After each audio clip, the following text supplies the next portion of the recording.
Friends, मैं हूं अहमद रज़ा और इंफॉर्मेशन टेक्नोलॉजी में आप सबको वेलकम कहता हूं। CS605 के लेक्चर नंबर 27 और 28 में।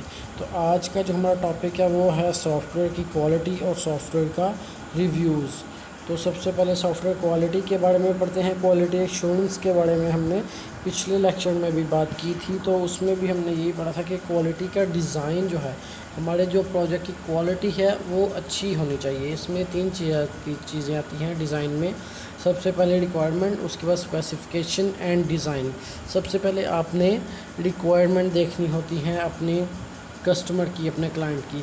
उसके बाद स्पेसिफिकेशन में आप उसकी सारी की सारी जो रिक्वायरमेंट्स हैं वो तो कंप्लीट नहीं कर सकते, फुलफ़िल नहीं कर सकते। कभी कभार ऐसा होता है कि फुलफ़िल हो भी जाती हैं सारी की सारी, लेकिन कुछ ऐसी होती हैं जो टेक्निकली मुमकिन नहीं होती हैं। तो इसलिए उसमें सबसे पहले होती है स्पेसिफिकेशन। कुछ स्पेसिफिक रिक्वायरमेंट्स होती हैं जो हम चूज़ करते हैं और उसके बाद डिज़ाइन का फ़ेज़ आता है। तो सबसे पहले हमने रिक्वायरमेंट का पता करना है, उसके बाद स्पेसिफिकेशन, और एंड पे हमने उन रिक्वायरमेंट्स को डिज़ाइन करना होता है। ये हमारी क्वालिटी का हिस्सा है, डिज़ाइन का हिस्सा है। उसके बाद क्वालिटी में आता है क्वालिटी ऑफ कन्फर्मेंस। किसी भी चीज़ की कन्फर्मेशन करना कि हाँ ये चीज़ बिल्कुल ठीक है या नहीं। इसमें इम्प्लीमेंटेशन आएगी। Implementation, if it allows the design then the resulting system meet its goals. अगर तो जो हमारा डिज़ाइन है, अगर हम उसको फॉलो करेंगे तो इम्प्लीमेंटेशन में हमारा जो रिज़ल्ट आएगा, सिस्टम आएगा, वो हमारे पास हमें हमारा गोल मिल जाएगा। जो गोल हमने सेट किया है, अगर हम अपने डिज़ाइन के मुताबिक ही चलेंगे, डिज़ाइन को फॉलो करेंगे, तो हमारा जो गोल है, गोल सेट है, उसे हम बहुत जल्दी फाइंड कर लेंगे या हासिल कर लेंगे। उसके बाद है कन्फर्मेंस क्वालिटी इज़ हाई।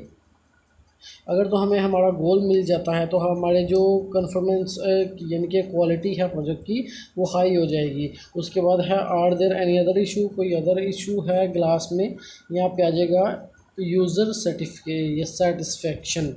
यानी कि यूज़र की सेटिस्फेक्शन जो है वो बहुत ही ज़्यादा ज़रूरी है। जब तक यूज़र ही अपने प्रोग्राम से या आपके प्रोजेक्ट से सेटिस्फाई नहीं होगा, तो आपका जो प्रोजेक्ट है वो कभी भी पास नहीं होगा। इसमें आ जाता है कंप्लेंट प्रोडक्ट। अब अगर आपने किसी को कोई भी प्रोजेक्ट है वो डिज़ाइन करके दिया है, तो आपने तो अपनी तरफ से पूरी कोशिश की कि वो बिल्कुल ठीक हो, लेकिन कस्टमर के हाथों में जाके अगर कोई भी इनपुट ऐसी होती है जिसकी आउटपुट उसे सही नहीं मिलती है, तो वो उसकी कंप्लेन लेके आपके पास आ जाता है। तो उसकी कंप्लेन को भी ठीक करना आप ही का काम है। ये हमारी क्वालिटी का हिस्सा होता है। क्वालिटी को अच्छा करने के लिए, बेहतर बनाने के लिए एक अच्छा तरीका है। उसके बाद गुड क्वालिटी, ये इसमें आएगा with in delivery with in budget and schedule और बजट के अंदर रह के डिलीवरी करना, ये भी हमारी क्वालिटी का एक बहुत ज़्यादा अच्छा हिस्सा है। उसके बाद डिमार्को के हिसाब से जो इसकी डेफिनेशन है क्वालिटी की, वो है कि product quality is a function. Product की जो क्वालिटी है, किसी भी चीज़ की जो क्वालिटी है, वो एक फंक्शन होता है of how much it changes. ये किस तरह से कितना चेंज कर सकती है the world for better, world को बेटर बनाने में कितना चेंज कर सकती है। ये क्वालिटी जो है ये एक फंक्शन है जो किसी भी चीज़ को चेंज कर देता है उसकी क्वालिटी के हिसाब से। उसके बाद हमारे पास आएगा कॉस्ट ऑफ क्वालिटी। क्वालिटी की जो हमारे पास कॉस्ट है, ये बजट हमने सबसे पहले डिफ़ाइन करना है, अपने क्लाइंट के साथ पहले से ही डिस्कस करना है। उसके बाद है cost of prevention, appraisal and failure. इसके बारे में हम डिटेल से पढ़ते हैं। सबसे पहले प्रिवेंशन में कॉस्ट का जो कॉन्सेप्ट है वो ये है कि क्वालिटी प्लानिंग। सबसे पहले प्लानिंग की जो क्वालिटी है हमारी, उस पर जो कॉस्ट आएगी, सबसे पहले तो हमने प्लानिंग में क्वालिटी देखनी है कि प्लानिंग हमने किस तरह की है, क्या हमारी प्लानिंग अच्छी है, इससे हमारा कस्टमर मुत्तफिक हो सकता है या नहीं। उसके बाद उसकी कॉस्ट की तरफ हमने जाना। सबसे पहले प्लानिंग, फिर डिज़ाइनिंग और उसकी कॉस्ट, ये तीनों चीज़ें हमने मद्देनज़र रखनी होती हैं। उसके बाद फॉर्मल टेक्निकल रिव्यूज़, टेक्निकली हमने रिव्यूज़ करना है, बार बार उसे अच्छी तरह से एग्ज़ामिन करना है उस टेक्निकल चीज़ों को। उसके बाद टेस्ट इक्विपमेंट, कि हमने किस तरह से किसी भी चीज़ की, किसी प्रोजेक्ट की टेस्टिंग करनी है, टेस्टिंग पे कितनी कॉस्ट आएगी, कैसी क्वालिटी इसकी होगी, और उसके बाद ट्रेनिंग आपने अपने जितने भी आपने लोग हायर किए हैं उनको जो ट्रेनिंग देनी है इसमें कितनी कॉस्ट आएगी, ये सारी की सारी चीज़ें आपने पहले से देख लेनी है। उसके बाद अप्रेजल में it includes activities to gain insight into the product condition. इसमें हमने प्रोडक्ट की कंडीशन वगैरह देखनी होती है। इसमें सबसे पहले है in process and inter process inspection. अब इसमें हमने प्रोसेस के अंदर या बाहर हमने चेंजिंग करनी होती है, इंस्पेक्शन करनी होती है, जो भी हमारे पास कोई कमी बेशी होती है उसको हमने चेंज करना होता है। उसके बाद हमारे पास आएगा टेस्टिंग, और टेस्टिंग में आपको पता है कि यूनिट फेज़ की टेस्टिंग होती है, होल टेस्टिंग होती है, ये आगे हम अभी पढ़ेंगे। इसके बाद हमारे पास आएगा फेलियर कॉस्ट। इसमें फेलियर कॉस्ट में हमारे पास दो चीज़ें आएंगी, इंटरनल फेलियर कॉस्ट और एक्सटर्नल फेलियर कॉस्ट। यहाँ पे हमारे पास कॉस्ट कितनी कितनी आएगी और कैसे आएगी, कहाँ पे आएगी। ये सबसे पहले इंटरनल में आएगा रीवर्क। अगर हमें किसी भी वजह से कोई काम हमारा अच्छा नहीं हुआ या कोई प्रॉब्लम आ गई, कोई कंप्लेंट आ गई जिसकी वजह से हमें दोबारा काम करना पड़ा, या हमारा डाटा लॉस हो गया जिसकी वजह से हमें दोबारा काम करना पड़ा, तो उसमें हमारी जो कॉस्ट आएगी ये हमारी फेलियर कॉस्ट होगी, इंटरनल फेलियर कॉस्ट। उसके बाद रिपेयरमेंट में आएगा कि अगर हमारे प्रोजेक्ट में किसी किस्म का एरर आ गया है तो कस्टमर हमारे पास आया कि इस एरर को फिक्स करके दें, तो ये हम उसकी रिपेयरिंग करेंगे, तो इसकी अलग से जो कॉस्ट होगी वो हमारे पास इंटरनल फेलियर कॉस्ट होगी। उसके बाद फेलियर मूड एनालिसिस है, और दूसरा हमारे पास है एक्सटर्नल फेलियर कॉस्ट। इसमें आएगा कंप्लेंट रेजोल्यूशन। कंप्लेंट जो भी आपके कस्टमर आपके पास लेके आते हैं उनको ठीक करने में जो आपकी कॉस्ट आएगी वो आपके पास होगी एक्सटर्नल फेलियर कॉस्ट। उसके बाद प्रोडक्ट रिटर्न एंड रिप्लेसमेंट। आपका कोई भी प्रोडक्ट है या तो वो रिटर्न करते हैं या रिप्लेसमेंट वगैरह करते हैं, तो उस पर भी आपकी कॉस्ट आएगी। अगर कोई भी आपका जो प्रोडक्ट है वो ठीक नहीं है तो आपका कस्टमर उसे रिप्लेस करना चाहता है, तो उस पे फर्स्ट पे आपकी रिपेयरिंग में जो भी कॉस्ट आएगी वो भी एक्सटर्नल फेलियर कॉस्ट होगी। उसके बाद हेल्पलाइन सपोर्ट होगी कि आपने अपनी हेल्पलाइन भी देनी है, कि आप हमें हेल्पलाइन पे कॉल करके या हेल्पलाइन से हमारी मदद लेके भी कोई ना कोई काम कर सकते हैं, अपने प्रोजेक्ट को ठीक कर सकते हैं, अपने प्रोडक्ट को वो सही की इस्तेमाल कर सकते हैं। तो इस हेल्पलाइन पे भी कॉस्ट आएगी, ये भी फेलियर में आएगी। उसके बाद वारंटी वर्क है। हम अगर कोई प्रोडक्ट किसी को सेल करते हैं तो उसकी हम वारंटी देते हैं कि इसकी 1 मंथ है या 2 मंथ है, 6 माह है या 1 साल है। इस ड्यूरेशन के अंदर अंदर अगर कोई इसमें एरर आएगा तो हम इसे फ्री में ठीक करके देंगे। तो ऐसी चीज़ें जो होती हैं ये वारंटी वर्क वाली, ये भी हमारे एक्सटर्नल फेलियर कॉस्ट में आएंगी।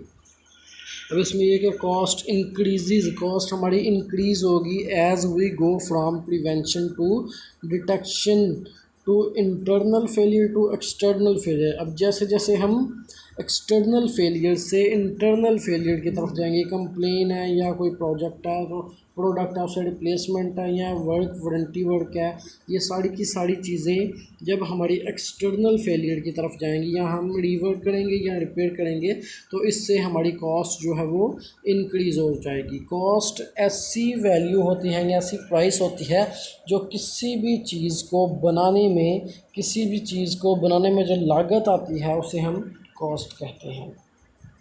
उसके बाद हमारे पास आएगा क्वालिटी कंट्रोल। क्वालिटी पे हमारा कंट्रोल किस तरह कितना है, हम किस तरह से अपनी क्वालिटी को बेहतर कर सकते हैं, यहाँ पे कहाँ कहाँ पे हम चेंजेस कर सकते हैं। सबसे पहले वेरिएशन। वेरिएशन का मतलब चेंजेस होता है। Variation control is the heart of quality control. ये क्वालिटी कंट्रोल को चेंज करता है। Resource and time estimation. इसमें हमारे पास रिसोर्सेज हैं, कितने रिसोर्सेज हमें चाहिए और कितने हम इसमें चेंज कर सकते हैं, और हमारा टाइम का एस्टिमेशन क्या है, हमने कितना टाइम अपने क्लाइंट को दिया है। जो हमने पिछले लेक्चर में भी वो बार चार्ट पढ़ा था 4 लेक्चर में। बार चार्ट हमने पढ़ा था कि हमने अपनी प्रोजेक्ट को कैसे शेड्यूलिंग करना है, और शेड्यूलिंग के बाद हमने रिसोर्सेज को देख के टाइम का एस्टिमेशन लगा के अपने क्लाइंट को डेडलाइन देनी है कि इस डेडलाइन पे आपका प्रोजेक्ट जो है वो रेडी होगा। तो उसके बाद टेस्ट कवरेज है कि टेस्ट करके हम अपनी क्वालिटी को कितना बेहतर बना सकते हैं, कंट्रोल कर सकते हैं। उसके बाद variation in number of bug हमारे पास होते हैं एरर्स, जो हमारे प्रोग्राम को या कोई भी प्रोजेक्ट है उसे डिज़ाइन करते हैं, इम्प्लीमेंट करते हैं या एनालिसिस वगैरह करते हैं, या कोडिंग लेवल पे, डिज़ाइन लेवल पे, किसी भी लेवल पे हमारे पास जो एरर फाइंड होते हैं, इनको ठीक करना, इनमें कमी करना, ये हमारे पास क्वालिटी कंट्रोल होता है, यानी कि क्वालिटी अश्योरेंस का एक इम्पोर्टेंट रोल होता है। उसके बाद हमारे पास वेरिएशन इन स्पोर्ट, ये यहाँ पे भी स्पोर्ट में भी हमारे पास चेंजिंग होगी। ये सारी की सारी चीज़ें हमारे क्वालिटी को बेहतर बनाने के लिए इस्तेमाल होती हैं। उसके बाद हमारे पास आएगा SQA एक्टिविटीज़। इसमें हमारे पास आएगा SQA activity, set of activities for ensuring quality in software engineering process. Activity, ये हमारे पास जो SQA एक टेक्निक है या इंश्योरिंग क्वालिटी है, ये हमारे सॉफ्टवेयर इंजीनियरिंग के जो प्रोसेस हैं इनकी क्वालिटी को इंश्योर करती है कि ये क्वालिटी अच्छी है या नहीं।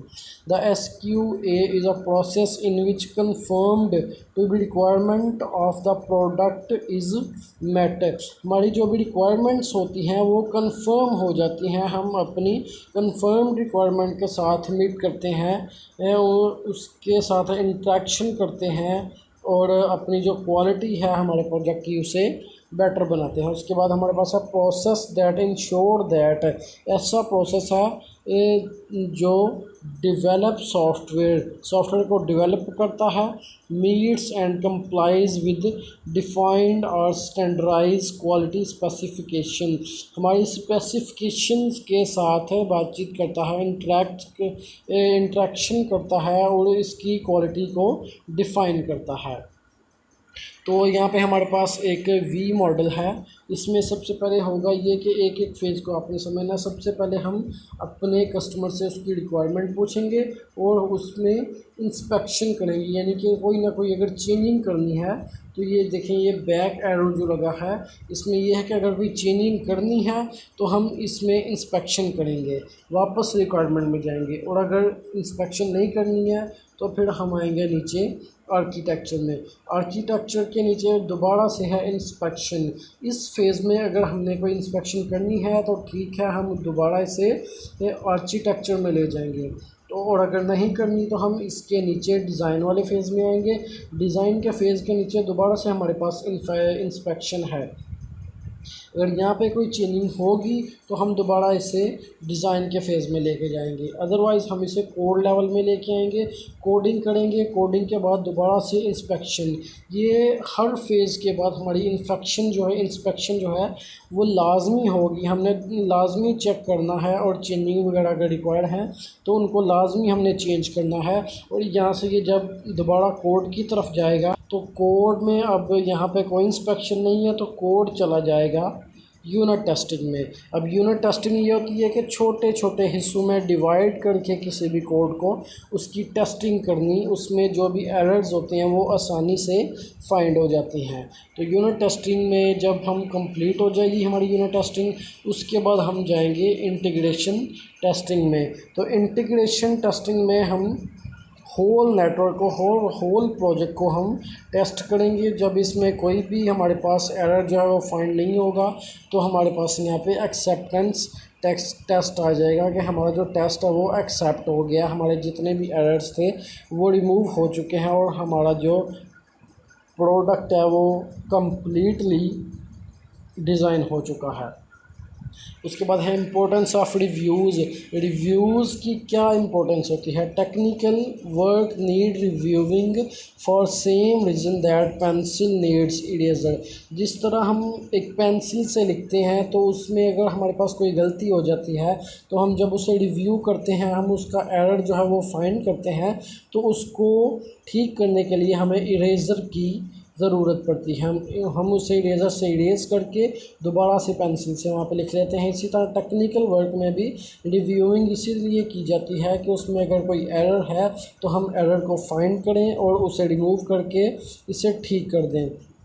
The second reason that we need technical views is although दूसरी रीज़न क्या कहता that people are good at catching errors. ये जो हमने लोग हायर किए हैं वो अच्छी तरह से एरर्स को कैच कर पा रहे हैं या नहीं। Large class of errors escape the originator more easily than they escape anyone else। कहीं ऐसा तो नहीं कि किसी एक एरर को एक एरर के कैच ना होने की वजह से हम बहुत ज़्यादा एरर को ऐसे ही फाइंड किए बगैर ही अगले फ़ेज़ में ट्रांसफ़र कर दें। तो इसलिए हमारे पास रिव्यूज़ की ये इम्पोर्टेंस है कि इसमें हम अपने एरर्स को फाइंड करते हैं और फिर उनका सॉल्यूशन ढूंढ के उनको रिमूव करते हैं और अपने प्रोडक्ट की जो क्वालिटी है उसे इंश्योर करते हैं। तो आज के लेक्चर का अख्ताम हो चुका है। अगर आपको किसी चीज़ की समझ नहीं आए तो कमेंट में क्वेश्चन लाजमी कीजिए